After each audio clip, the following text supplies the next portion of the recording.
Hey, what's up guys, it's your boy Patience once again, and it's time to come at you guys with a little new one. In this one, I'm showcasing my character Jade in a different kind of format.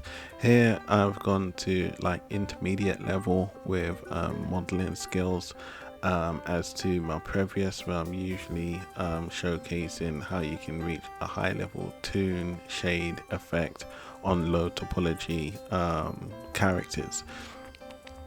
First off, I showcase my character, and then what I will do is move the lighting around so that you can see how the shadows can move about dynamically without any defects or kind of like deformed transformers, as it were.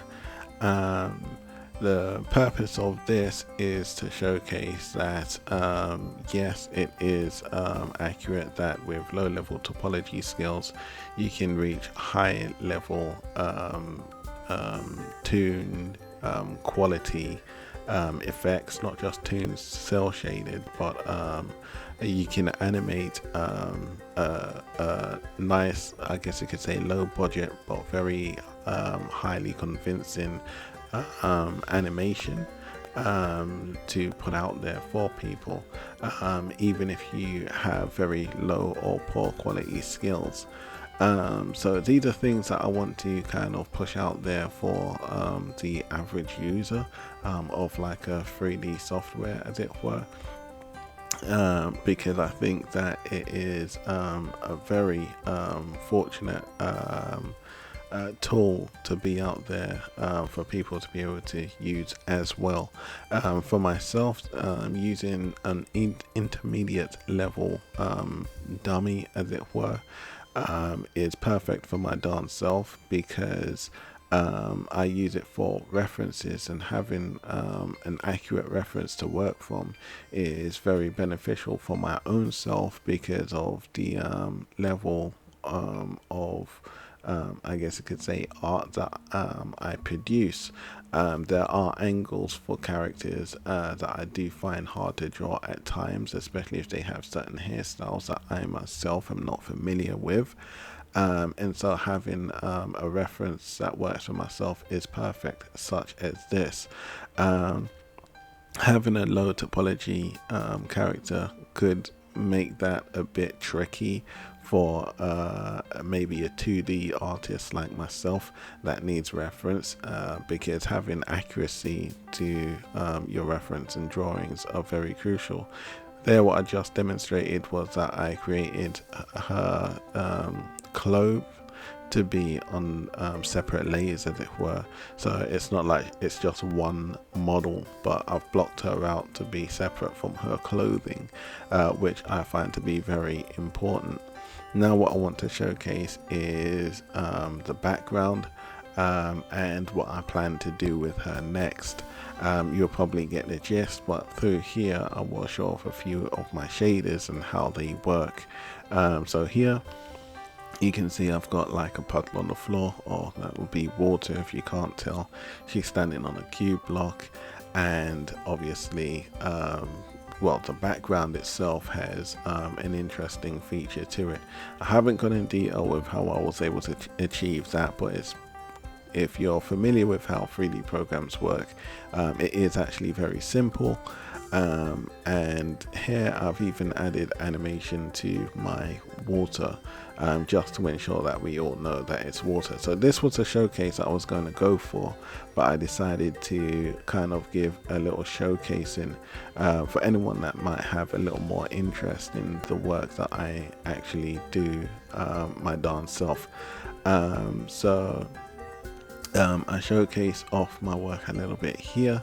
The idea is to have her in like a bathhouse, or like a swimming pool bathhouse, as it were, and I aim to decorate it out a little bit and showcase her off. But I think I might bone rig this character as well. If anyone has been keeping up to scratch with me, you would have seen that I have the goal of creating a toon shaded Wind Waker Link from Nintendo's franchise. That would be from the game Zelda. So that's one of my favorite links. I used to watch my brother play it all the time. I wish I watched him play it just that little bit more. Um, but with this, I can now achieve higher standards of coloring and toon shade and create a tribute kind of fan art to Nintendo's character in a more fashionable way and manner. Now, I know that we all like to contribute to art in any way that we can, and some of us feel like it's very challenging and it's very hard to tackle at times. But if you have the know-how, even if you are not a professional or have that kind of level of experience, you can still achieve higher standards. Here you can see me tweaking some of the node systems in order to make the highlights in our eyes stand out just that little bit more. This is just to showcase the fact that it is actually shaders that I've used in absolutely every aspect of my 3D work thus far.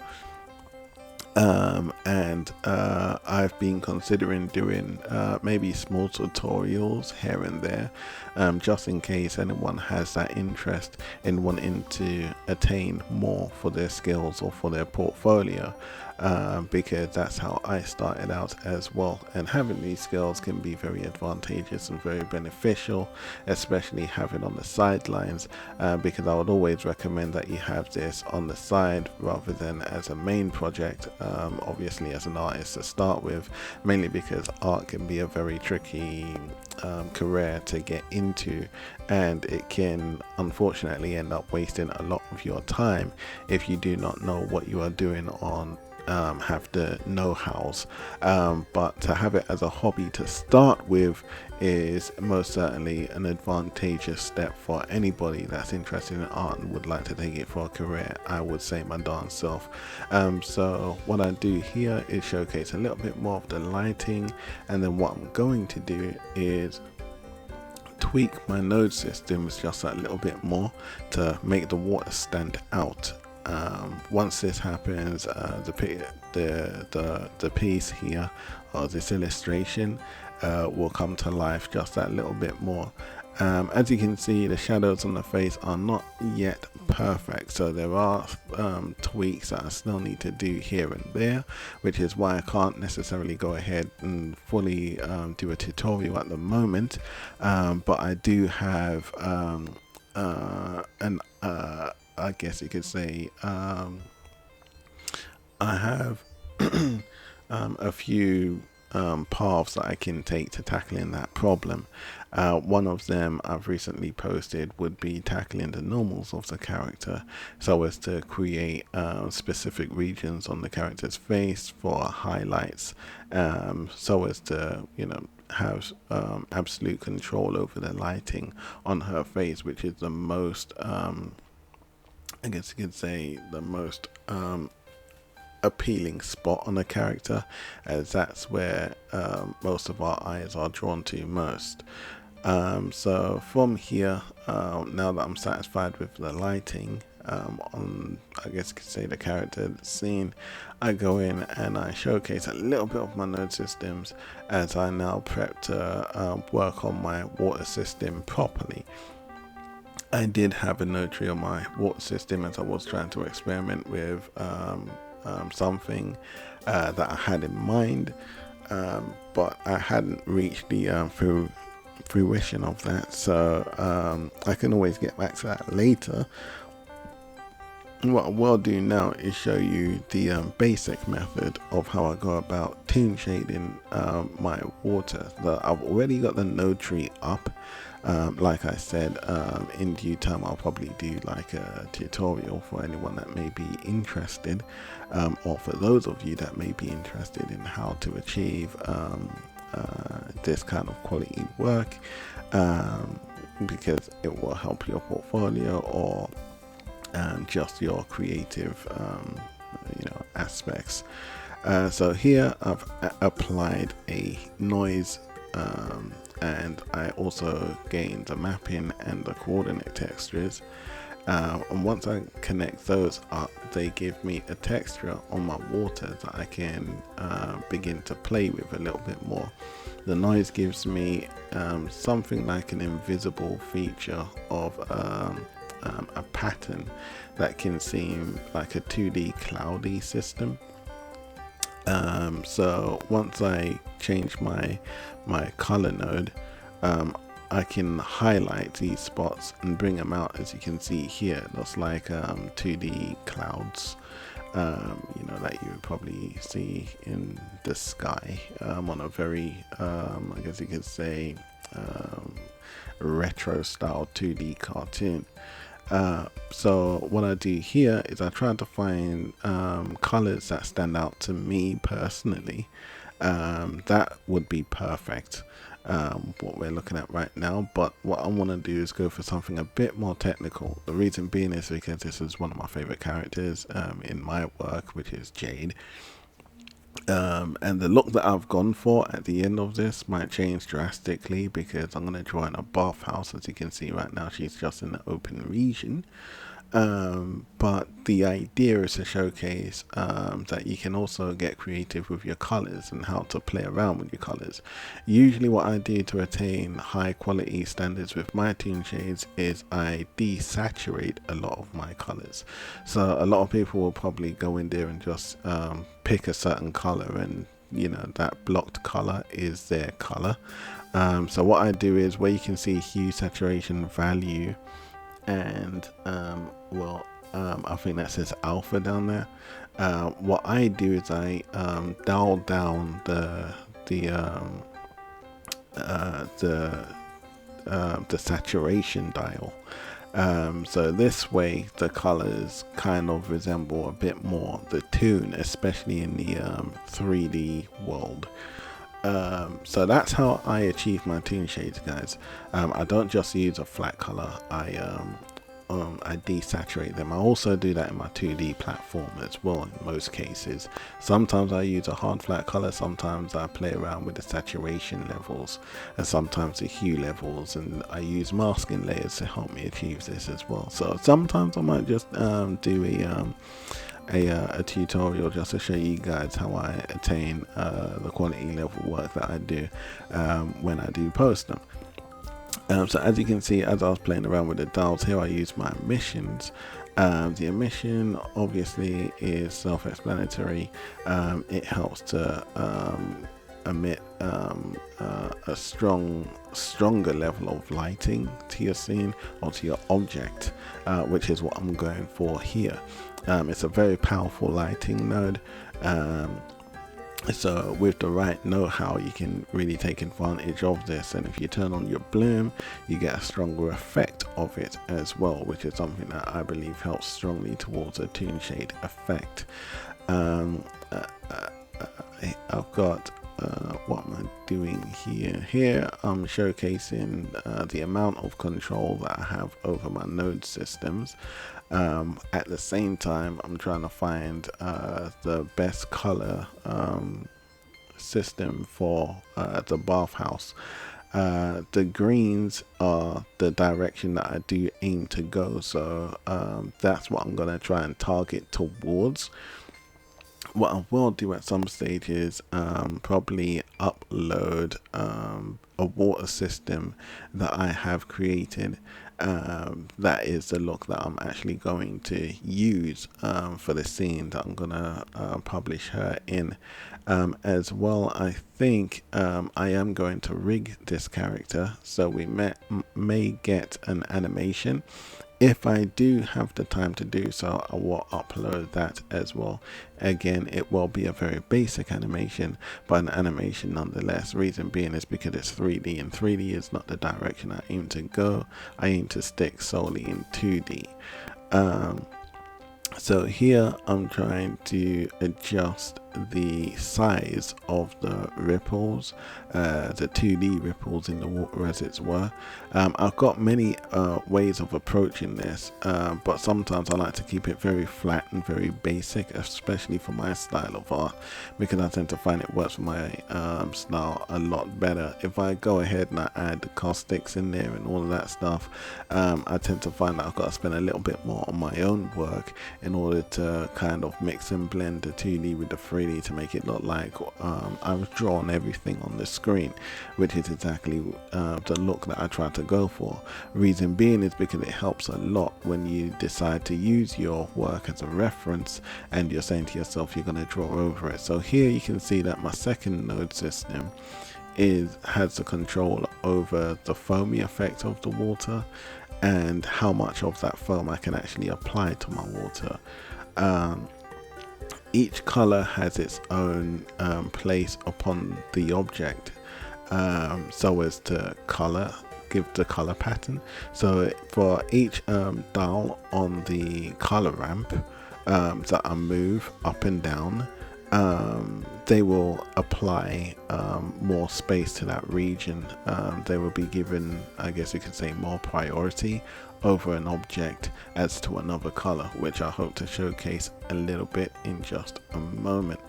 As you can see, to the right side of the screen where I am now, well, sorry, I'm not focusing on that part at the moment, but here this is the noise texture. The reason why I have it behind the color ramp is because the color ramp colors the noise. So you've got to say to the color ramp what you want to color. In front of the color ramp you'll have the noise. I want you to color the noise. And so I play with the dials here. Roughness, distortion, if you want to give it a real deformed feature. Scale lets you know how big your ripples will be or how small they will be. Detail is kind of like roughness, slightly like distortion, and over here just lets you know the axis you can move your ripples, but rotation is the finest because you also get the movement of the ripples. So if you animate this, you get a nice water effect along with the wavy texture that I've applied to the object. Here I add a driver, hashtag frame -35. This allows you to animate that water automatically, so you don't have to go through the manual functions of animating your water, which includes the letter I on your keyboard. If anyone's interested, I can do a tutorial on any of these things as well, just to get you guys up to date or on par with the 3D notions. So as you can see, this is looking pretty darn good. I tend to find the bigger the scale of the ripples is the further out you are at sea, and the smaller the ripples, I tend to find it feels like my character is like more closer to shore. So I usually go for smaller ripples, but sometimes I vary the look and the feel because it might be just how I'm feeling at that moment in time. But that's how I tend to find that it works.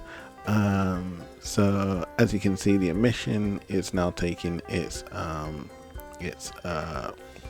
I guess you can say take on my object, because you've got that bright kind of toon shade effect. That's what I mean. When you begin to play with the colors, you really begin to get that real toon shade effect, and you can really find the look that you're going for. Sometimes you will find that you're seated there for about a good half hour to about 2-3 hours.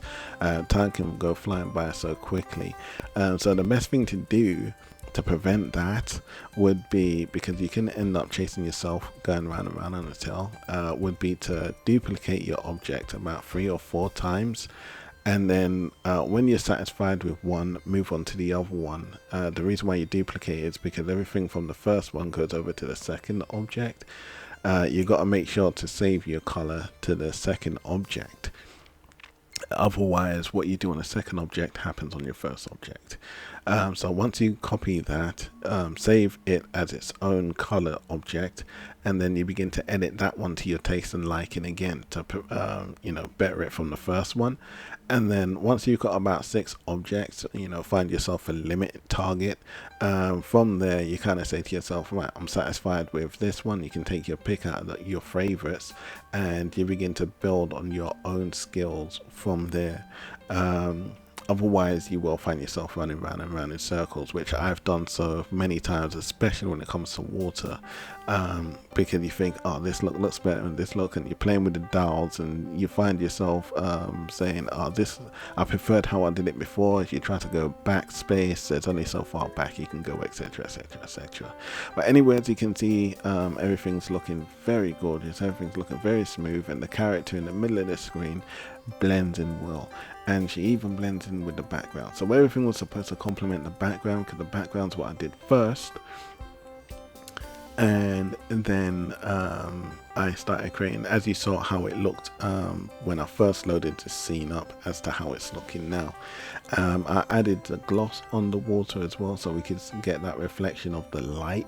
The reason why I add the wave texture is because sometimes when the light bends over the waves, you get like this kind of stretching distortion effect that just looks amazing. So that's why I did that. So if you guys are interested in this, I will most certainly drop a tutorial for you guys. Here I add a little bit, I didn't even play with the bloom. I kind of just brightened out my colors a little bit. Sometimes you add too much bloom, you can kind of kill your colors out a bit, because not your bloom, your emission, because then when you do turn on your bloom, everything's kind of ruined. So you got to understand that you got to turn your emission up just a little bit. I prefer to keep it about 1005 at most, and from there you can always stretch your colors out to reach a brightness that you're going for, if you find it hard to do it without your emissions. I tend to find it's a quicker way to do it. And yeah, so this is how I go about creating my TOON shade effects, and this is how I kind of mix and blend my 2D with my 3D, guys. I now showcase my character off a bit more. I can probably play around with the lighting, if I'm not mistaken, just to make the character stand out in the scene just a little bit more. I also have a backlight there, I believe that's kind of giving that blue like a rim light, which I think is pretty darn nice. I can't wait to introduce you guys a bit more to my character Jade on at least this side of the field, because it's my YouTube channel. And be sure to check out my gaming channel, which is Pashants Gamer. That's Patience with a small p, Pashants, and that would be space and then gaming with a capital G. Obviously you don't write space, you just click the space bar. And yeah, because over there I talk about many interesting things, especially on my Space Engine uploads. You can check out some of the games I'm actually interested in. I will be uploading a few more games of interest, to name a few. I guess I do want to play Mass Effect again, and Tomb Raider. I'm very kind of like retro style gamer, so and that's me, guys. But yeah, so this is my character Jade. I hope you guys like what you saw. If you did, leave your thumbs and likes in the comments down below. It's your boy Patience, over and out, guys.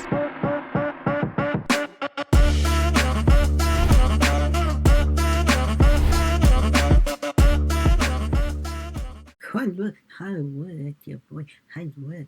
He put you